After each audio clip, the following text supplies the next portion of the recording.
it says? Okay. Now, are you, I got you and the thing in the middle, both of you. okay, can you zoom in a little? I get shaky fingers. Ah, no. Whoa. What, did you have? No, wait a minute. Oh, okay.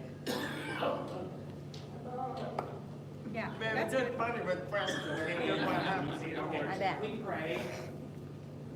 Heavenly Father, we thank you that you give us the opportunity to serve you, to discuss important topics that would allow us, as your deaf church here, serve other people that are deaf, small groups, and people that are spread out all over.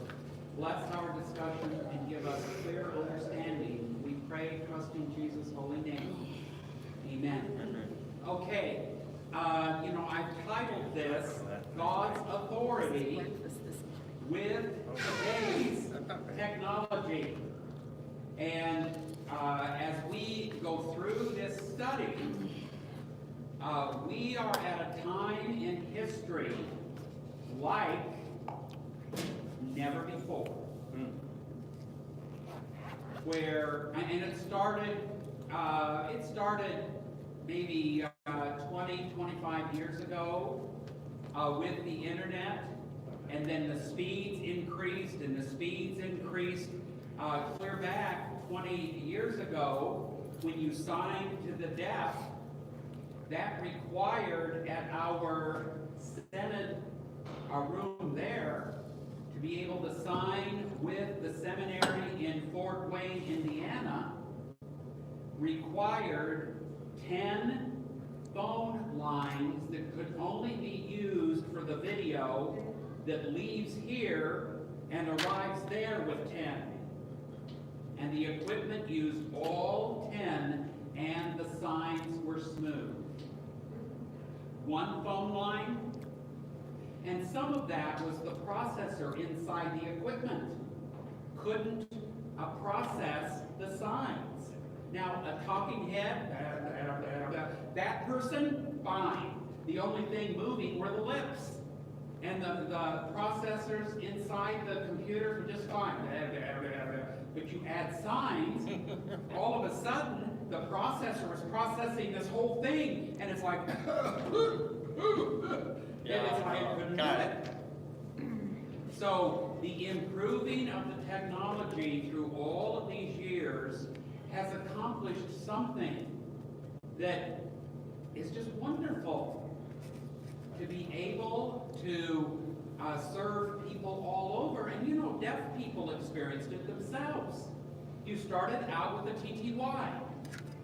There was no other way. You just typed, and then things improved, and all of a sudden you're able to use instant message. A computer that had somebody that would sign to you, and the signs were smooth, and now you can, it went to IMs, where you could type to a person on a computer, and it was much easier and faster, and then it advanced to computers where you could sign with a camera, a VP camera. Then it even advanced to now with our phones.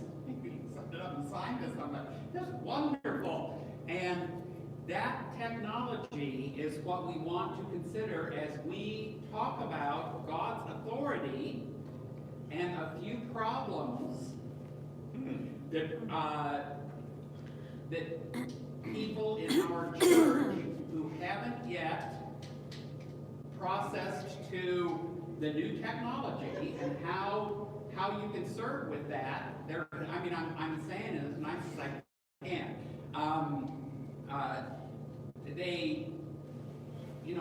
Many are still living maybe in Martin Luther's day. I'm sorry, it's not, we don't live in that day, and in fact, as we discuss, one of the things you're going to see is the way that the world is beginning to look like a church is as God sees it. One group. Doesn't matter if they're all here in this building, or there, or there, or there, or there. It's God sees the individuals and the groups as one group, and we'll talk about that too. So, give me the other one where it says the text one. Oh, it's up there. I'm sorry. I don't have that up here. No, that's fine. If you have questions at any time and you're far separated away, don't misunderstand. You are here with us. And, you know, if we had a better modem here, we could actually see those people in kind of discussion groups. I mean, it's amazing the things you can do now. We tried that a few years ago with the Bible study at my home to connect other people so they could actually sign the questions to you. You're watching at another house and they're over here. They can connect. But my speed at my home was not fast enough. The signs were jerky, and then everything froze, and the laptop was the same laptop, it was a little bit old, that we struggled with this morning. Just couldn't process it all. So anyway, that is something we might be able to improve and do better, but we would probably have to have a different internet here, one of the faster ones, because this is pretty slow here. We don't use the internet when we stream here. We just use my phone's data because we have unlimited. So that is fast enough, and the people that watch say the pictures are very clear. So if you have a question, write down this number, because we can't keep it here. We gotta show the verses and things. So write down this number, 314-406-1082. Our secretary named Dan Wallace will be watching that phone, and he will be sharing your questions with us here. It's a little bit of a 2005 way of doing it, but it's the best we have to do right now. Anyway, give me the next one, Herb. So, that's it. No? Yep. So that's our topic today, God's authority with today's technology, and I hope your technology is better than the laptop we have here, and the internet we have here. I hope yours is better. But anyway, we try the best we can. Go ahead and take it down, Herb. Okay. You know, in Isaiah 55, verse 11, God's word goes, and his word will, there's not a question there, will accomplish the thing that God sends his word to go and accomplish. And we know that it's his word in preaching here, in baptism, and his word in the Lord's Supper. All of those are the three ways that the Lutheran Church says God's word accomplishes his work. Baptism and the Lord's Supper are his word that you can see in the water and in the bread and the wine, his word that you can see. Page down. The arrow should work, I think. Yeah.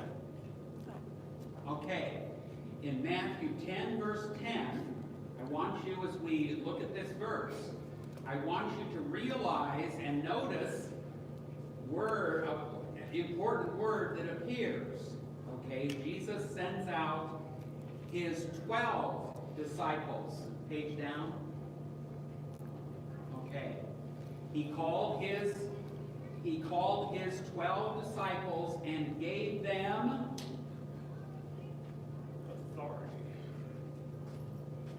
authority to command the not clean spirits and to cast them out. So his authority was real authority, power. And notice the sign authority, but it's God's power that he gives his people in the activity of his work. His word goes forth to accomplish. That is his authority. Page down. To heal every disease and every affliction as they go, to proclaim the kingdom of heaven is near. Page down. Well, probably shouldn't have, but anyway. Okay, all right. So the disciples went 2 by 2 by 2. There were 12 of them. Okay, all right. And God's authority went with them. And I'm going to be asking this question all the way along. His authority went with them. Was Jesus physically with them? No. No. No. His authority, but not. It's important that you'll understand why I asked that question here after we go a little ways. Because it's connected to the Lord's Supper and what our church talks about there. And now with the technology, we should modify what we're thinking about that. Okay, now in Luke 10, verse 10, the Lord Jesus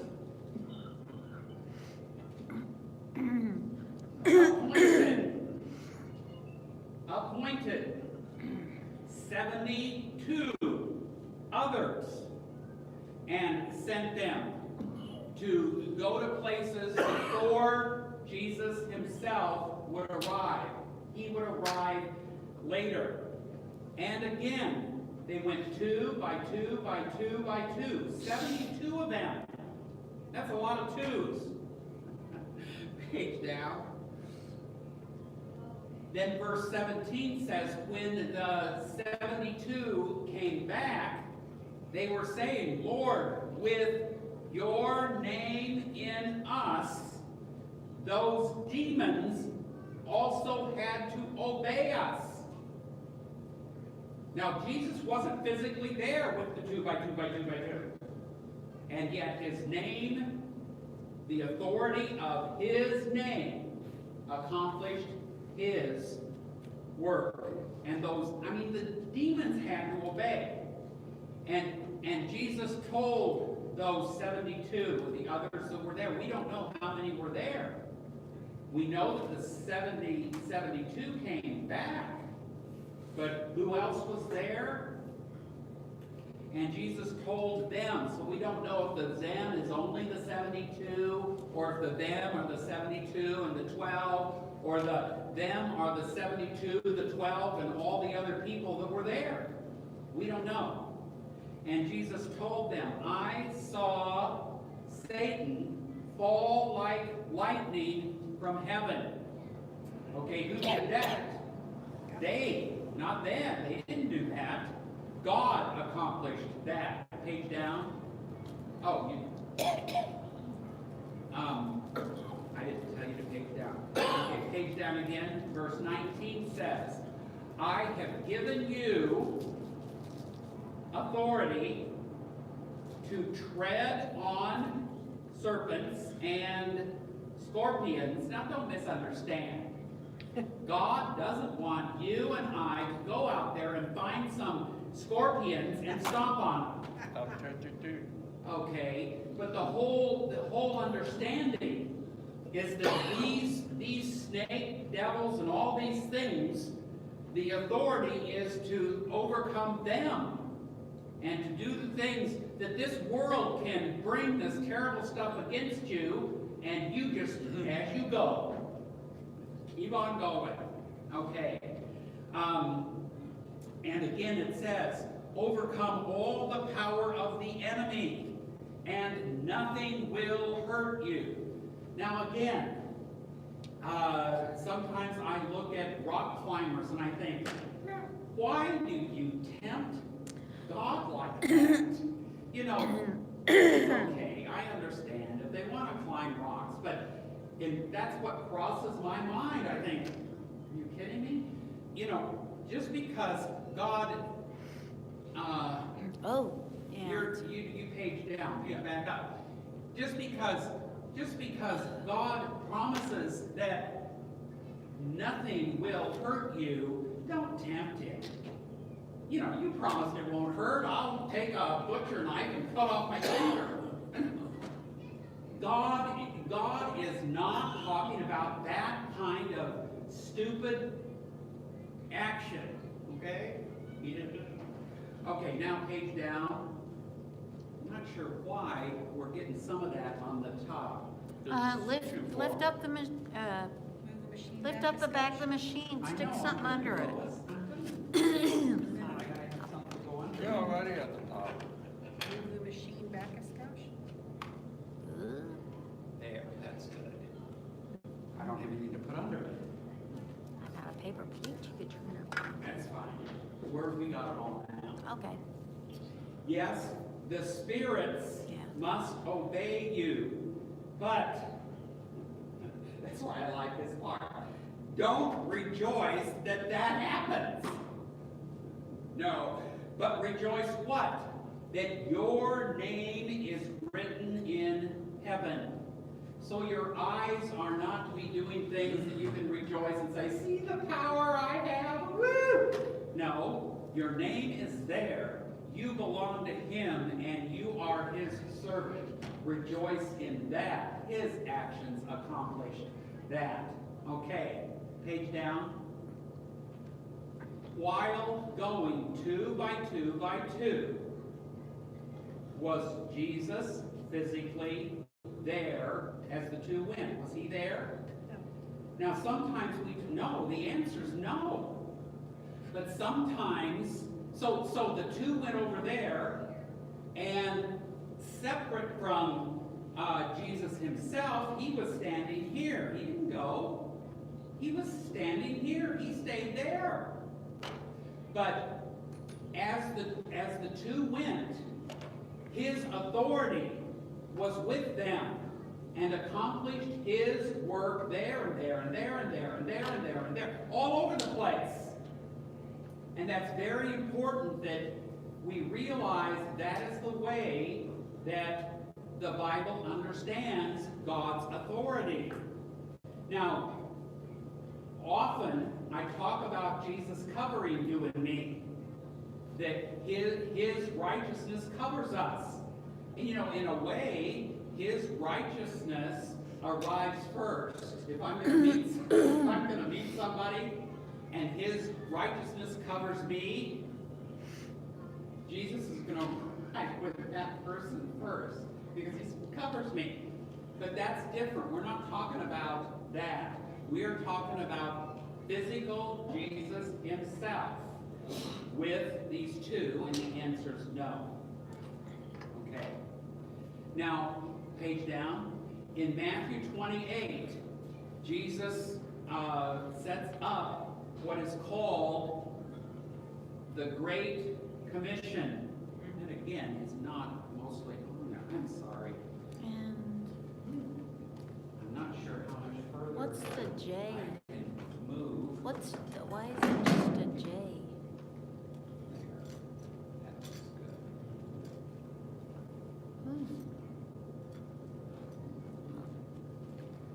That looks good. I will remember in the future to give a little bit of a top margin. Anyway, this is where Jesus set up His authority to go with us as His church and His people. While you are going, that includes you and me. While you are going, yes, it includes the church. But let me see this building go. I can see the people that come here and meet in the church and are really the church. I can see them going. So while you are going, not some, all. Oops. Whoa. Boy, that would have been good on video. All. Sensitive, anyway. All authority in heaven and all over the earth. What happened? It'll come back, I hope. And it may be there we go. There we go. He has all of that. God has given all of that to Jesus. Now, while you are going, I say it like that because that is not one of the command words there. Just like we saw in a recent verse. Sometimes when this verse, we sign that or we speak it, go and make disciples, baptize. The go isn't a command in the Greek. It's while you are going word. And while you are going, you disciple people. You help them become his disciples. You teach and you baptize. Those are the command words in that verse. But the authority, not just some of it, but all. And it's given to you while you're going. You have it. And that's important. Go ahead, down. Can I go? Oh, just a minute. Question, Dan? Yeah, you said while you're going, I was also thinking while you are living and meet with people. That's more of a clearer picture to me. Well, the while you're going understanding is your life. Yeah, It's whatever you're doing. While you're working, while you're whatever. As Christians, we are Christians whatever we're doing. And that is the while you're going. Whatever that involves life. Yes, certainly.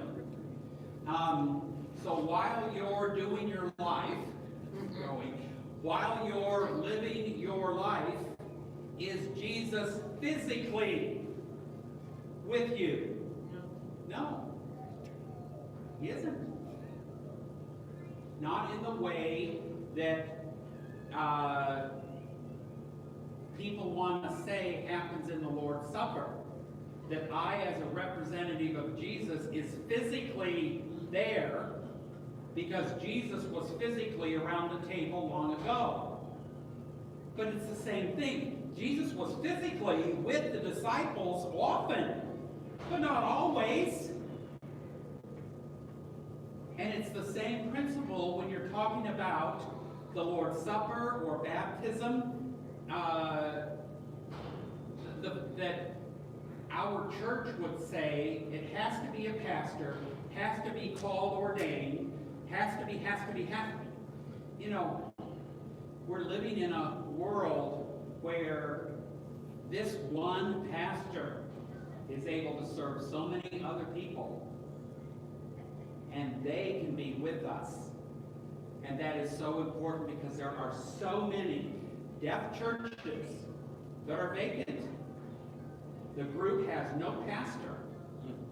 And hearing pastors try to go serve them, well, that's wonderful. But what do they do? There's no interpreter often. The pastor stands there at the altar and blah, blah, blah, blah, blah, blah, blah, blah. What did he say? Do the deaf people know the words that the pastor said? Well, if they're good Lutherans, they learned that. But that's one of the arguments our church says is the words have to be spoken by a pastor at the altar representing Jesus. Do I look like Jesus? You know, sometimes when people say that, I feel, you know, what did God do to me when he ordained me? Did all of a sudden I have this, you know, where I can't get rid of that? You understand what I mean? I could stand here without this, and you still know I'm a pastor. There is nothing here. I am still just a human person. And I want people to understand that. I don't know why I threw that, but it makes my point. I think you want to quit.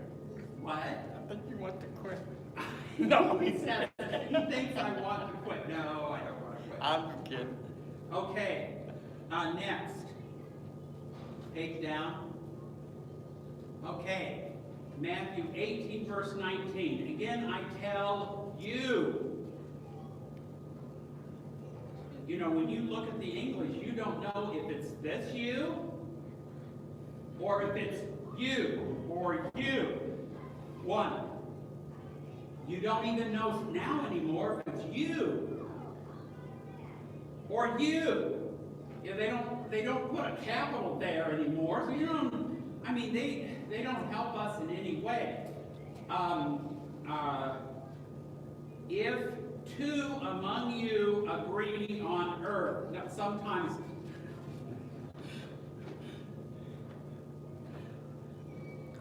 I type these notes, and I put a J for Jesus, and I put a U for you, and then when I'm done, I go back and I change the U's to you, and I change the J, the big J to Jesus, and I may miss a few. You, my secretary, missed this one. If among you two agree on earth about anything that you ask in my name, my Father in heaven will accomplish that. See, that is God's authority. Now, sometimes our prayers are kind of selfish and self-centered, and looking at ourselves, and we wonder why God doesn't account. That's the reason. We are sinners. But anyway, I just want you to understand that it's a plural you, and that's God's authorities promised. Promise, okay? Okay, page down. Was Jesus physically with those two now that gather together? Is Jesus physically there? No, he is not. But the people are among his people, or the people are part of Jesus' body, and his promise is his authority is with them. Not a physical person, but the authority is with them. Page down. Okay. God's authority, Jesus' authority, God's gracious faith gift accomplishes God's word. So, there again, sorry, there should be an apostrophe there. We'll blame my secretary. I just love to do that. But I have a short hand for that too. It's a big G apostrophe S. Then when I went back and added the OD in there, I must have written over the apostrophe. Sorry, sometimes mistakes happen. Not me. You know, God ordained me. Please.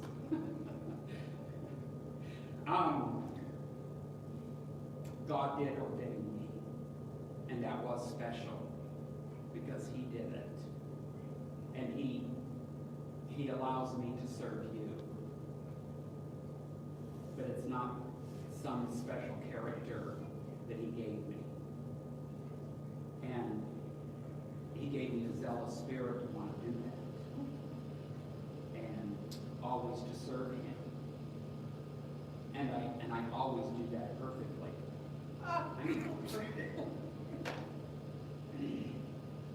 Anyway, I try my best. You know, in the sermon today, you know, it's not like you and I don't sin like them. We just don't live in sin like they want. Sin appears in our lives, But we don't want that. We want God's Spirit to rule us and to guide us, and His law to guide us to things that He wants. They want to live in sin. That's the difference. Here, God's authority goes with us, and God's faith gift accomplishes His work. Marty? That statement, God's gracious faith gift accomplishes God's word.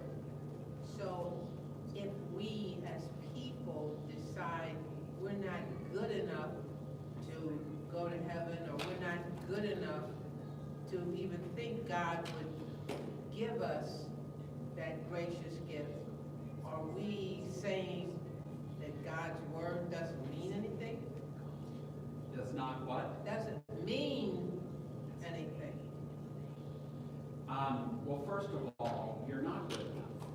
And I don't even know what you do in your everyday life. I just know human. We are not good enough and never will be good enough to go to heaven. Period. And sometimes you and I may think we're not good enough, even that God's gracious faith gift can live in us. And that's baloney, because it doesn't depend on you. It's a gift, and it's grace. It's not something you did. It's something God did. That's the meaning of the word grace. So and it comes down, and it gives faith, and that is Him in you accomplishing His work. Always. Always. It's not you and me. Okay? Okay, page down. Now, one of the best examples of God's authority, okay, happens in this one. The Roman soldier centurion. He's a soldier, a captain, the boss soldier. In Matthew 8, he comes and he asks Jesus to heal his servant. And he, like Marty said, I don't like that. He feels that he isn't worthy, not good enough for Jesus to come into his house. Do we have an address there? No, doesn't matter. Just a house. Okay, page down. He said, Jesus, just speak the word, and Jesus tells him, and he's a Roman soldier, tells him that his greatest faith that he has seen is in him. Not in these Jewish people and maybe in the disciples, I guess. That means it's interesting. Go. That is a command word. Not while you're going. Go, and the healing will happen just as you believe. Not the servant believes, not other people believe, but just as he believed. And at that moment, his servant became well. Not later, but at that moment, the Greek says. Page down.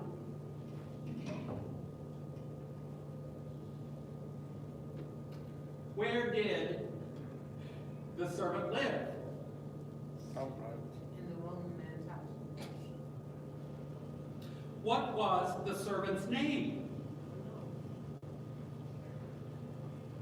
Was Jesus physically with the servant to heal him? Without an address, without a name, Jesus healed that one, that servant. That is amazing. Now we're talking about God, His Son here. We understand that. But still, Jesus was not physically there and accomplished His authority to heal that one wherever his life was. It's very important that you see that point. Okay. I got one idea. Oh, You remember when you said God knew us before the world began? Jesus knew who it was. No, I can. well, that's true. But it's like the example is when Jesus came to the grave of Lazarus, Yeah. he was dead. And people often say, you know, Jesus said, Lazarus, come forth. Because if Jesus would have just said, come forth, all the graves would open and come out. But why didn't many other people Why named didn't many Lazarus? other Lazarus named Out people of come the forth? time. Well, you know, that's true. So I'm just telling you what people say. The reason Jesus said, Lazarus, come forth, and he didn't yell it, Lazarus, come forth! Lazarus, come on. Don't get upset before. Laura hates that. But the point is, Jesus didn't have to force his word. His authority went forth, got Lazarus and brought him forth. So anyway, but that was the point, that regularly, really the point is, Jesus didn't have to go. Right. Jesus didn't have to see the servant. Jesus didn't have to know the servant's name. He knew that anyway. Or the house where he lived. That's the important thing I want you to see with that. Page down. I don't know how many more we have, but remember. Okay.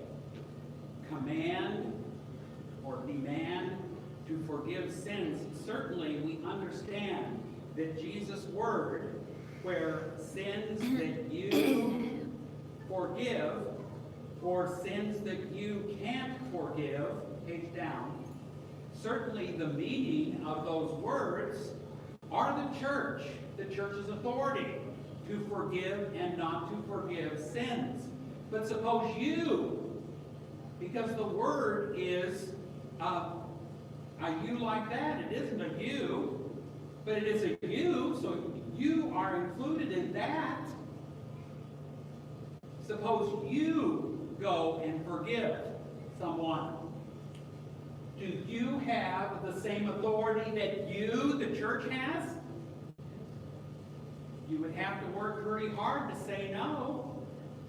Because we've seen where 2 by 2 by 2 by 2 have the authority. We've seen that Jesus' authority goes and accomplishes his work without him physically there. And yes, you have the same authority. Okay, page down. I don't think there's too many. I don't know how many more, but anyway. The church is not an individual. That's true. Okay? But it's a together of his people. Okay? But today, individuals off alone or in groups without a pastor, are they also the church? The people off alone, not here with us, off alone, and they don't have a pastor, are those people members of his church? Yes. Yes. They are members of his church. You do not have to have a pastor to be a member of his church. It seems some people want it that way, but that's not the truth. There are many people in this world that are alone in their houses because the government will kill them if they find out that they are Christian. But they are still members of his church. Page down. We're almost done. Page down there. Okay. Oh. It'll come back. It'll come back. I don't know why it decides to do that sometimes. There you go. As God, see the G? I missed that. My secretary missed it. You missed them all. Just As God sees in Revelation. Okay. God sees one group. So yes, they're there and there and there and there and there, and there are individuals there.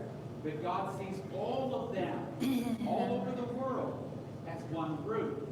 Our church even teaches, the LCMS teaches, that when you and I come to the Lord's Supper here, we are celebrating the Lord's Supper with people all over the world. Now we're willing to say that, but to understand that there are people out there that could join with us and celebrate the Lord's Supper with us, and that should be allowed the way that people now can join with groups and be part of a group here, even though they're far away. It never before have we seen that ability. Okay, page down. For a long time, people have understood KFUO radio. It's the oldest Christian radio station. Okay? And we've understood that when a pastor at KFUO preaching, going out over the air, God's authority connected to His Word goes out over the air and touches people all over the place. LLL, Lutheran Layman's League, who also have an office here. They send out stuff all over the world on DVD and video and things on the internet, Bible studies and things and devotions. Every day you can get their devotion, and it goes on the internet all over the place. And clearly God's authority goes with that devotion. Page down. Without a church group or a pastor there, but God's authority, that's connected to the recent one. It happens, God's authority spreads out with the devotions or LLL or KFUO radio without a church or a pastor there. But it goes out and touches people with His authority to accomplish His work. That's God's. Sorry, I missed that one too. I write so fast that I put these little short things and then I forgot to change that one. Okay. All right, page down. When people get it with the radio or they get it with their eyes on LLL or whatever, for people that get the things that are signed from here on video, they don't have God's authority because God's Word accomplishes His work. Okay, page down. I don't know how many more I have, sorry. Without the internet and technology now, or with the internet and technology now, is just like God sees His church, in my opinion, where it's all over the place, and yet in Revelation He sees one group, whether it's remote there or there or there, and it's people without pastors.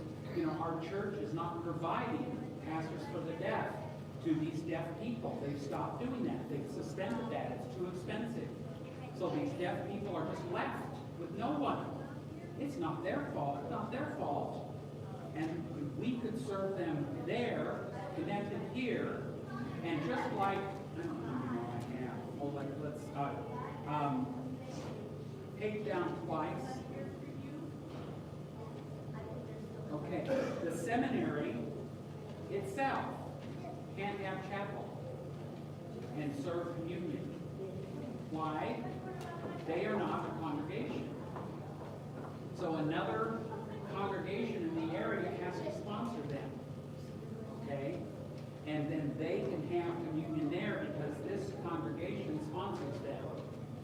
We can do the same thing with separate people out there so that they can appoint someone, just as Jesus said.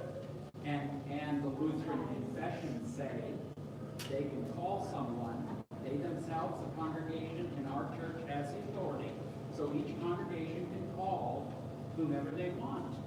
Now that's the place where there are many rules and things that have been set up by our church that probably they would say no. But is it in the Lutheran confessions? No. Lutheran confessions say that somebody is rightfully called, which means the congregation does that. So they can appoint somebody there, we can sponsor that group from here, and they can celebrate the Lord's Supper, the church service, and everything with us there, just as we do it here. So that's the point. And that's the point. Page down one more.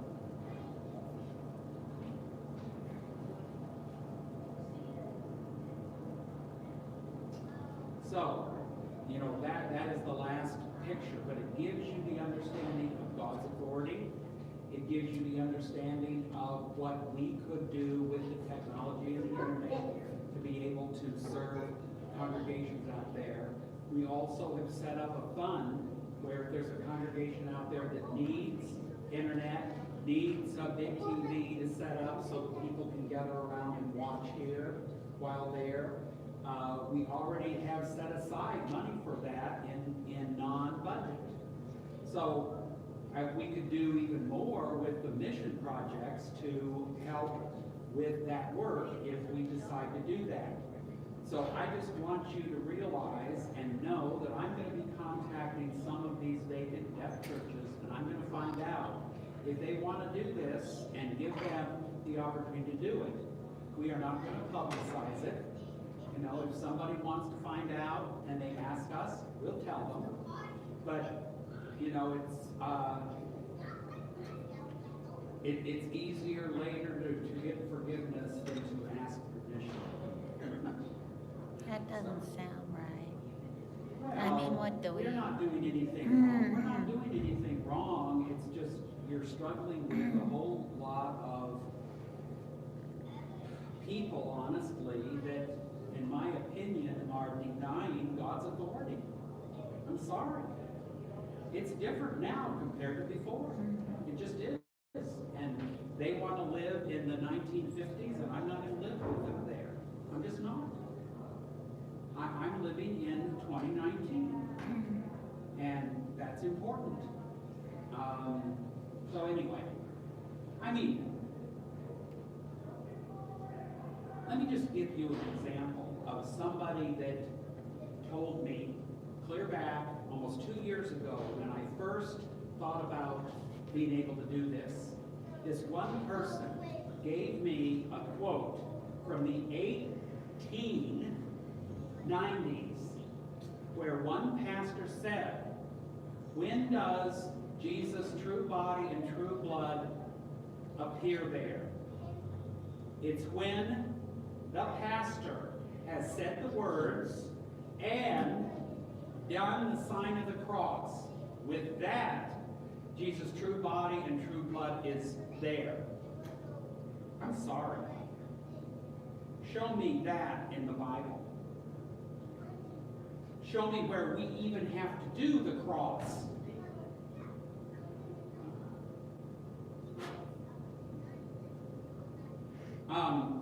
And see, that's my point. We have a lot of things that our church has accepted that, sorry, the Bible does not support exactly that kind of thing. There are reasons why we say it, but sometimes these things like become laws and rules that I don't accept. Any other questions? We're going to go ahead and close with a prayer at 12 o'clock straight up, so it was 1 hour. We started late, but we didn't end late. We pray. Heavenly Father, I thank you that you are never late, that you are always with us, that your authority governs your church, and you give us the opportunity to serve people all over the world. Bless the people all over that are watching on the internet. Bless the people that will consider to join with us as part of the congregation remotely in many places. And bless your work as we continue to spread and touch deaf people with your word, trusting Jesus' holy name. Amen. Blessings. Richard, why don't you come over here and save this? I will. Okay, I don't want to